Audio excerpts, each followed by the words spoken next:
2025 Male Wrestler of the Year. There's nobody like breakout star this coming year. There's a lot of people I see with potential, right? But as far as like going to be in that main event spot and continuing, it's really hard to say. In AEW, it's wide ass open right now. That's a fun description, huh? And WWE, I feel like it's a little more like you got Cody, you got Roman, and then you have like potentially The Rock or somebody coming back. You're going to have John Cena back this year, right? But I know those guys aren't going to be here for the long haul. So I'm going to say Cody Rhodes still. I'm going to say he's going to be the guy this year. I'm going to go out on a limb, and I'm going to say Jacob Fatu. There was a lot of talk this year about how Solo Sikoa is good, but once they brought in Jacob Fatu, you know, people started questioning, you know, if Solo's the guy. Ass wide open.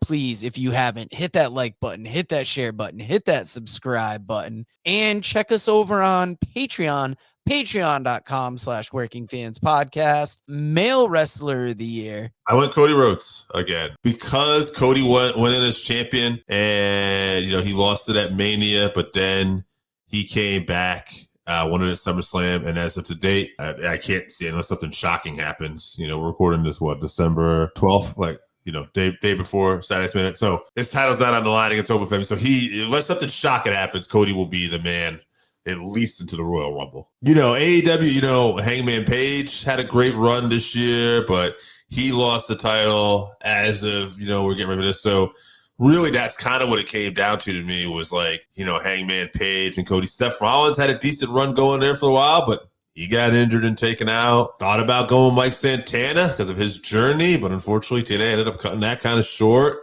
And this is where I just ran into an issue this year with this, is that there wasn't anybody just consistently at top for the whole year in their top promotion. So I went with Cody because I felt like, well, he's still the guy right now.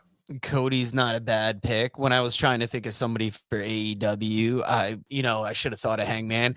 I was thinking of Moxley because of all this talk about Moxley and, you know, leaving the Death Riders or possibly being kicked out. My pick, though, had to go John Cena one last time. It's been like the story of the year. You know, he hasn't done a ton of dates, but I feel like he's been kind of that subject hanging over WWE all year.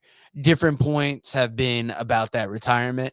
Cody Rhodes is a good pick too. He was on top of his game, lost that title, got it back. He is that like top baby face for the company. So not a bad pick, but I had to go Cena. I think it's also because as we're recording, his last match is tomorrow, and he's just been the front of my mind in wrestling a lot of this year.